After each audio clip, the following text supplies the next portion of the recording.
You are fired. Give me the apron and hand over that food right now. Please take these. They're still warm. Are you sure? Thank you. God bless you. When Maya Richardson told her manager she was giving away the last 2 Christmas dinners to the elderly homeless couple shivering outside the diner at 9:17 p.m. on Christmas Eve, she was fired on the spot. Not warned, not reprimanded. Fired. Told to remove her apron, collect her final paycheck, and leave immediately because charity doesn't pay the bills, and feeding people who can't pay is theft from the restaurant's bottom line. At least according to Frank Morrison, who'd been managing Turner's Diner for 6 years and treated the profit margin like it was sacred text that couldn't be questioned or violated under any circumstances.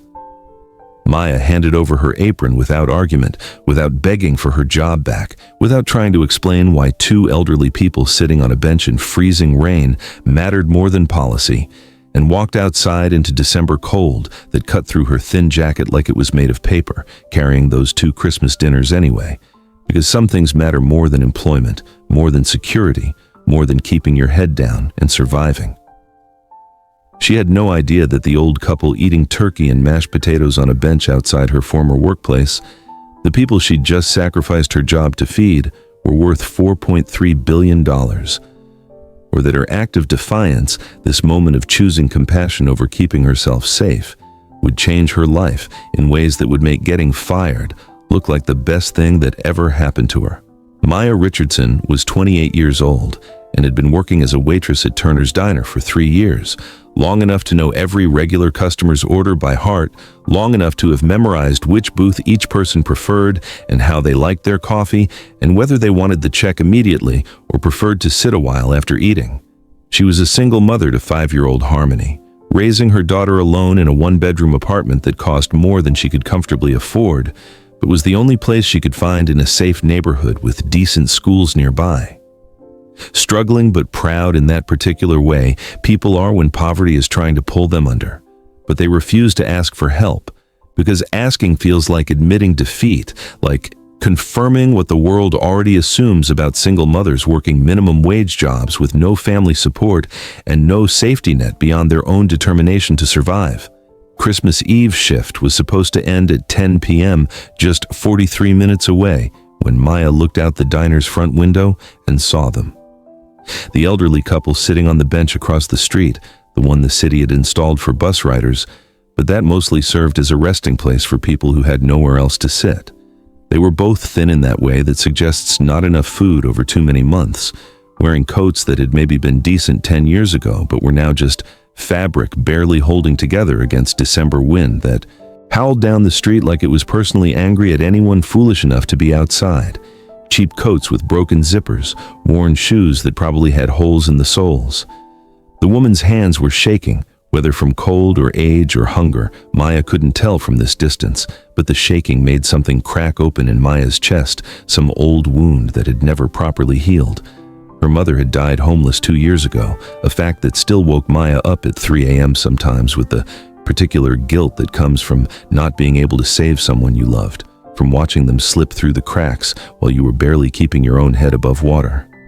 Maya had tried to help, had offered her apartment, had begged her mother to accept support, but addiction and mental illness don't respond to logic or love, and by the time Maya had scraped together enough money for a rehab program her mother might have accepted, it was too late. Found her body behind a grocery store, frozen, alone, carrying nothing except a photo of 5-year-old Maya in her pocket. So seeing elderly people suffering outside in the cold while Maya stood inside where it was warm triggered something deeper than sympathy.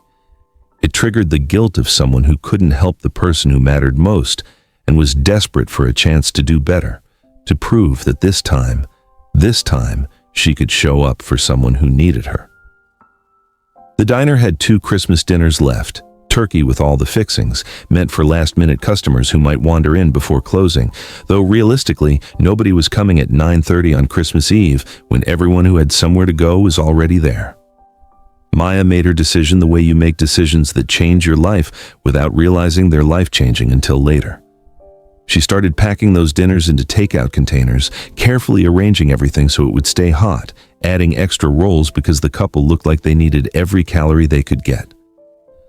"Those are for paying customers," Frank's voice came from behind her, sharp with the suspicion of managers who assume any deviation from protocol must be theft or laziness disguised as something else. Maya didn't turn around, just kept packing. "Nobody's coming, Frank. It's almost closing time. Those people outside are freezing and hungry." Frank grabbed her wrist, not hard enough to hurt but firm enough to stop her movements. "That's theft. You're stealing from this restaurant. You're fired. Remove your apron. Collect your check. Leave. Now." Maya looked at her manager, this man she'd worked for without complaint for 3 years, who'd never once thanked her for covering shifts when other waitresses called out sick, who'd never acknowledged that she was the reason half the regular customers kept coming back, because she remembered their names and asked about their grandchildren and made them feel like they mattered. She untied her apron slowly, folded it carefully, and placed it on the counter between them. Then she picked up both dinners and walked out the door without saying another word, because what was there to say to someone who thought feeding hungry people was theft? The couple looked up when Maya approached, their faces showing the particular wariness of people who've learned that strangers offering help usually want something in return or are cruel in ways that disguise themselves as kindness. But Maya just held out the containers, the steam still rising from the food. "Merry Christmas," she said, her voice steady despite the fact that she'd just been fired on Christmas Eve and had no idea how she'd pay rent that was already 3 days overdue. The old man took the containers with hands that shook, whether from cold or emotion Maya couldn't tell. "God bless you, young lady," he said, his voice rough but sincere. The woman beside him just nodded, tears forming in eyes that probably didn't cry easily anymore after however many years they'd spent surviving on streets that didn't care whether they lived or died. "Stay warm," Maya said, already turning to walk away into freezing rain that was starting to turn to sleet, already thinking about how she'd explain to 5-year-old Harmony why Mama lost her job on Christmas Eve, already calculating how many days she could stretch the $73.42 in her checking account before everything fell apart completely. If you believe some acts of kindness cost everything but are worth it anyway, subscribe to Love is Kindness for stories about people who choose compassion even when it costs them everything they have. Now, we want to hear from you. Would you risk your job to help a stranger? Have you ever sacrificed your own security to do what felt right? Comment below. Tell us where you're watching from. Walter and Margaret Cole were both 74 years old and had been married for 52 years, long enough to have built Cole Industries from a small manufacturing startup into a tech and manufacturing empire worth $4.3 billion, long enough to have made every business magazine's list of most successful entrepreneurs, long enough to know that wealth changes you in ways you don't notice until it's already happened and you've become someone you didn't intend to be. But they'd spent Christmas Eve dressed in clothes they'd purchased from a thrift store 3 states away, sitting on a bench outside a diner in a city where nobody knew their names or their net worth, conducting the annual experiment they'd been running for 20 years since their son died. Testing humanity, they called it, though really they were testing themselves, making sure they hadn't lost the ability to see people instead of transactions, to remember what mattered before money made everything complicated. Every year they picked a different city, dressed as homeless elderly people, and spent Christmas Eve in public spaces watching how people reacted when the Coles appeared to have nothing. Most people walked past without making eye contact, trained by urban life to not see poverty because seeing it means acknowledging it, and acknowledging it might require doing something about it. Some people were actively cruel, told them to get jobs or stop being lazy or move along because their presence made paying customers uncomfortable. And very rarely, maybe once every few years if they were lucky, someone helped without hesitation, without expecting anything back, without performing kindness for an audience, but just quietly showing up because another human needed something they could provide. They'd started the tradition 20 years ago after their son David died at 32 from a drug overdose, found in the bathroom of his penthouse apartment, surrounded by luxury that hadn't made him happy, hadn't given his life meaning, hadn't prevented him from feeling so empty inside that heroin seemed like a reasonable solution to the hollowness wealth had created. David had grown up so wealthy he'd lost touch with reality, never knew what it meant to struggle or save or choose between paying rent and eating, never valued people because people had always been available, replaceable, eager to be near money even when the person carrying it was cruel or careless or completely disconnected from anything resembling humanity. His parents blamed themselves, blamed the bubble they'd created around him, blamed the money that had insulated him from consequences until the final consequence came and couldn't be bought off or negotiated away or solved with the family lawyers. So Walter and Margaret started dressing as homeless people every Christmas Eve, partly to remind themselves that people matter more than profit margins, that dignity doesn't come from bank accounts, that the person shivering on a bench deserves the same respect as the person signing million-dollar contracts. But also they were searching for something, looking for proof that genuine kindness still existed somewhere in a world that usually ignored suffering it couldn't monetize. And in 20 years, they'd been helped without expectation, maybe 4 times, until tonight, until Maya Richardson had given away her job to feed them. Maya went home to her small apartment on the 3rd floor of a building that needed repairs the landlord wouldn't pay for, unlocking the door to find Harmony sitting on the couch watching Christmas movies on a television that was 10 years old and had a crack in the corner of the screen, but still worked well enough. "Did you bring dinner, Mama?" Harmony asked, looking up with those 5-year-old eyes that still believed her mother could fix anything, could make everything okay through sheer determination and love. Maya's stomach dropped because she'd given away the dinners, had packed them for strangers instead of bringing them home to her daughter, and now the refrigerator held nothing except condiments and a gallon of milk that would go bad in 2 days. She made peanut butter sandwiches with the last of the bread, the kind of dinner that's fine occasionally but feels like failure when it's all you can offer your child on Christmas Eve. Harmony ate without complaining, because she was 5 and didn't understand yet that other children her age were eating turkey and ham and all the traditional Christmas foods that Maya couldn't afford, didn't realize that the absence of presents under their small plastic tree meant anything except maybe Santa was running late. Christmas morning arrived with no gifts because Maya had chosen between presents and January rent, and rent had won because keeping a roof over your child's head matters more than toys. Though explaining that to yourself at 3 a.m. when you're staring at an empty space under the tree doesn't make the guilt hurt any less. Rent was due in 3 days, and Maya had just lost her job, which meant she had no income and no prospects, and no family to call because her mother was dead. And she'd never known her father, and asking for help felt like admitting defeat in ways her pride couldn't accept. She spent Christmas Day searching for work online, scrolling through job listings that mostly said applications would be reviewed after the holiday, calling restaurants that didn't answer because they were closed for Christmas, filling out forms for positions she was overqualified for but desperate enough to take because desperation makes you flexible about things like dignity and career advancement. The apartment felt smaller with each passing hour, the walls closing in with the particular pressure that comes from knowing you're 3 weeks away from homelessness and there's nobody coming to save you. Walter and Margaret Cole sat in their estate 40 minutes outside the city, in a house that had 12 bedrooms and art worth more than most people earned in their lifetimes, unable to stop thinking about the young woman who'd given away her job to feed them. She sacrificed her livelihood for strangers, Walter said, still holding the empty takeout container like it was evidence of something rare and worth preserving. Margaret nodded, her mind already working through the implications. She didn't know we could repay her. She expected nothing. That's what made it genuine. That's what we've been looking for all these years, people who help because helping matters, not because helping might benefit them later.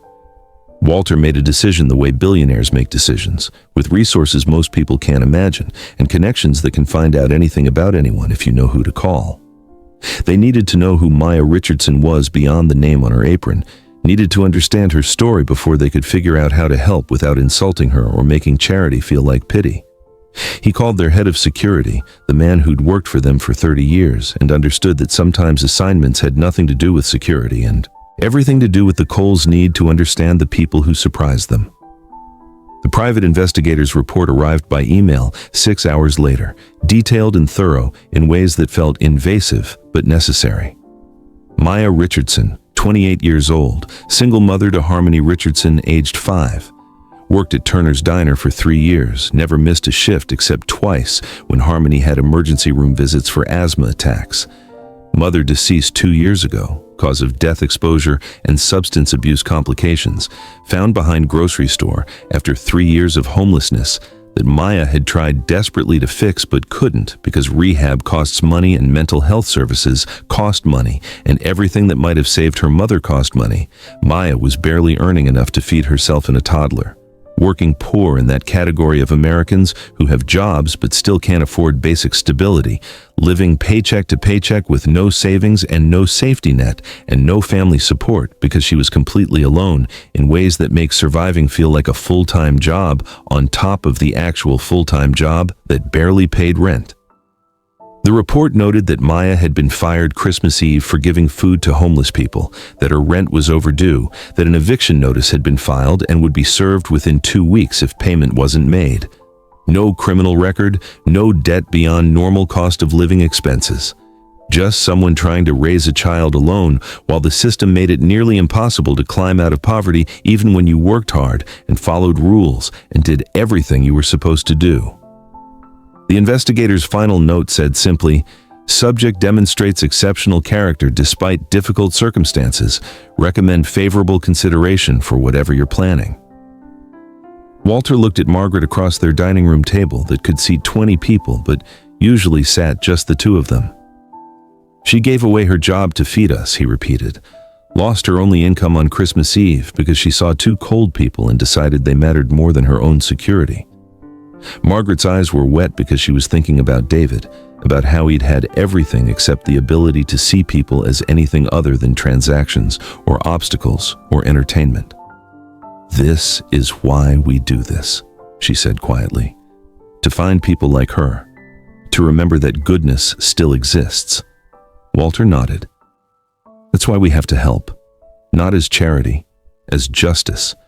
She taught us something worth more than $4.3 billion. She reminded us why any of this matters." Margaret smiled through tears. "So what's the plan?" December 27th arrived with a knock on Maya's apartment door at 10:30 in the morning, and when she opened it, still wearing the same clothes she'd slept in because laundry cost money and she was rationing quarters for the machines in the basement, she found 2 elderly people standing in the hallway wearing clothes that cost more than Maya's. Entire wardrobe combined, expensive wool coats and leather shoes and the kind of subtle jewelry that whispers wealth instead of shouting it. Maya didn't recognize them at first, her mind unable to connect these well-dressed strangers with the shivering homeless couple she'd fed 2 nights ago until the old man spoke. "You fed us on Christmas Eve," he said, his voice the same but everything else transformed. Outside Turner's Diner. Maya's eyes widened as recognition crashed through her confusion. "That was you?" Margaret smiled gently, the kind of smile that carries apology and gratitude in equal measure. "May we come in?" Maya stepped back automatically, her apartment suddenly feeling impossibly small with these people standing in it, people who radiated the kind of casual confidence that comes from never worrying about rent or groceries, or whether your daughter's winter coat would last another season. Walter and Margaret sat on Maya's threadbare couch, like it was worth as much as their estate's furniture. And then they explained who they really were, pulling up news articles on Walter's phone, showing their faces beside headlines about coal industries and billion-dollar acquisitions and philanthropy that shaped entire industries. Maya stared at the phone screen, then at them, then back at the screen, her mind struggling to process the disconnect between the hungry couple on the bench and these titans of industry sitting in her apartment. "Why were you dressed like—" she started, then stopped because there's no polite way to finish that sentence. "Why were you outside a diner pretending to be homeless?" Walter's face shifted into something sadder, older, marked by grief that money couldn't heal. "We do it every Christmas Eve," he said quietly, "for 20 years now. Ever since our son died, they told her about David, about how wealth had destroyed him by insulating him from reality, until reality came for him anyway, in the form of a drug overdose that no amount of money could reverse, about how they'd started dressing as homeless people to test whether they'd stayed human, whether they could still see people instead of just circumstances and bank accounts. We test humanity every Christmas, Margaret said, her voice carrying the weight of 2 decades of disappointment. Most people walk past without seeing us. Some are cruel. And very, very rarely someone helps. You're the first person in 3 years who gave us food without hesitation, without asking what we could give back, without even pausing to calculate whether helping us was worth the risk. Maya shook her head, uncomfortable with the praise, with being held up as special for doing what felt like basic decency. I didn't do it for a reward, she said firmly. I did it because you were cold and hungry. That's it. That's the whole reason. Walter leaned forward, his expression intense, in ways that made Maya understand how he'd built a billion-dollar empire. We know, he said. That's exactly why we're here. Because you helped when it cost you everything. Because you expected nothing. Because you saw us as people, not as circumstances or problems or opportunities. What came next felt like a dream. Maya would wake up from any second to find herself still jobless and 3 days from eviction. Walter explained that they were starting a new charitable foundation focused on helping working families trapped in poverty, people like Maya who did everything right but still couldn't get ahead because the system was designed to keep them drowning. They wanted her to run it, to be the director, to use her understanding of what struggling families actually needed to build programs that worked instead of the well-intentioned but useless charity that made donors feel good without changing anything fundamental. $120,000 a year, Margaret said, watching Maya's face. Full benefits, healthcare, dental, vision, retirement matching. Your job is to help families like yours, to be the person you wish had existed when you needed help. Maya broke down completely, her careful composure shattering under the weight of an offer that felt too big to be real, too good to trust, too much to accept without feeling like charity disguised as employment. I can't, she said through tears. This is too much. I'm just a waitress. I don't have experience running foundations or managing programs or any of the things you'd need. Margaret moved to sit beside her, took her hand with the gentle firmness of someone who'd made up her mind and wouldn't be argued out of it. You gave away your job to feed strangers, she said. You understand what it means to need help and to be too proud to ask for it. You know the difference between charity that humiliates and support that restores dignity. You're exactly who should be running this. We have accountants and lawyers and operations people. What we need is someone who knows what struggling families actually need, not what wealthy donors think they need. But there was more, Walter said, because they'd learned everything about Maya's situation and weren't interested in half measures or symbolic gestures. They'd paid her rent for the entire year in advance, already wired the money to her landlord with instructions that Maya Richardson was never to know the benefactor's identity, though obviously she'd figure it out now.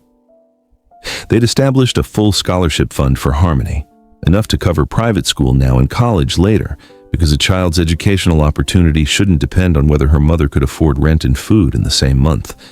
And they'd bought her a car, nothing flashy but reliable and safe with good crash ratings, because they'd learned her old car broke down 6 months ago and she'd been taking buses that added 2 hours to her commute every day. This isn't charity, Walter said firmly, seeing Maya about to protest. This is payment for something worth far more than money. You reminded us why we do this work. Why wealth matters only if it's used to help people. You taught us that our son's death wasn't meaningless because somewhere out there, people like you existed. People who'd sacrifice security to feed strangers. That's worth more than we could ever repay. But we're going to try. Maya accepted the job through tears, started January 2nd in an office that overlooked the city, and felt surreal after 3 years of serving coffee and burgers to people who didn't look up from their phones long enough to say thank you.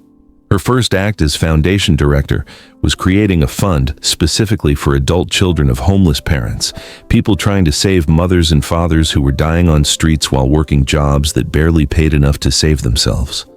My mother died on the streets, Maya told the foundation board, her voice steady despite the pain that statement carried.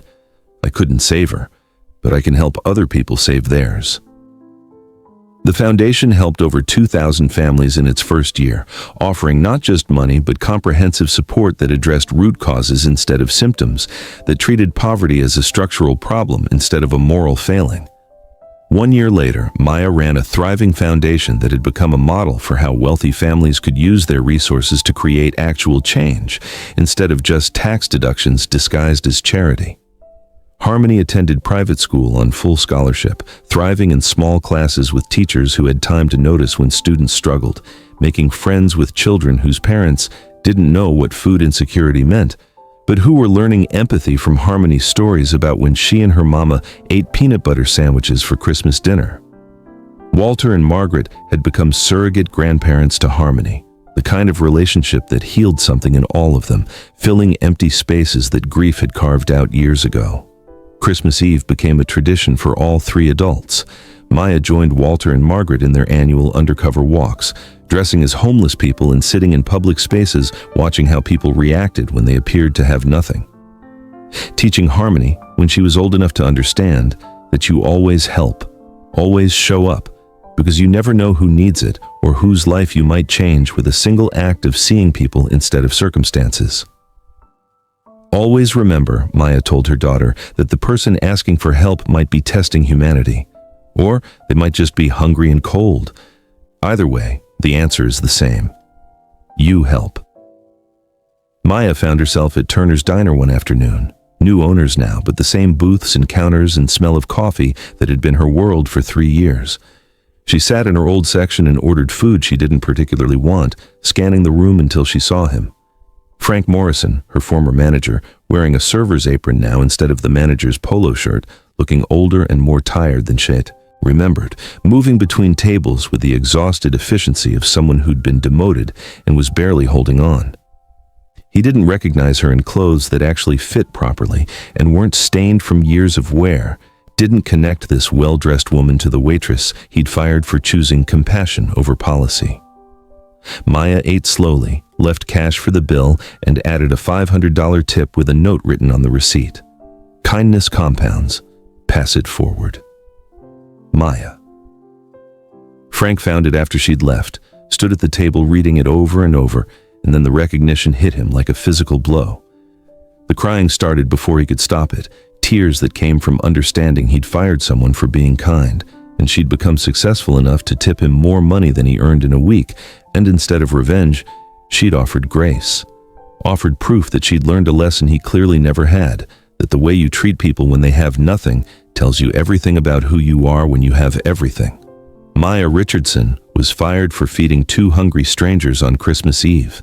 She lost her job for choosing compassion over policy, humanity over profit, kindness over keeping her head down and surviving in a world that punishes people for caring about others more than they care about rules designed to protect the bottom line. But Walter and Margaret Cole, worth $4.3 billion, had spent 20 years dressing as homeless people, testing whether wealth had blinded them to suffering, whether humanity still existed in a world that usually walks past people who have nothing without even making eye contact. And on that freezing December night, Maya proved that kindness doesn't come from having everything or even having enough. It comes from giving what little you have to someone who has less, from seeing another human struggling and deciding that their dignity matters more than your security. She didn't know they were billionaires, she just knew they were hungry. And that single act of seeing people instead of circumstances, of choosing compassion when it cost her everything she had, transformed not just her life, but reminded 2 grieving parents that their son's death hadn't been meaningless, that somewhere people like Maya existed, people who'd sacrificed their own security to feed strangers shivering in the cold. We never know who we're helping when we choose kindness, never know who's watching when we decide that someone else's need matters more than our own comfort. Would you give up your job to help a stranger? Would you sacrifice your security to do what felt right, even when nobody was watching to reward you? Comment below, tell us where you're watching from, and rate this story on a scale of 0 to 10. Sometimes the people we help when they have nothing turn out to have everything. But that's not why we help them. We help them because they're human, and so are we.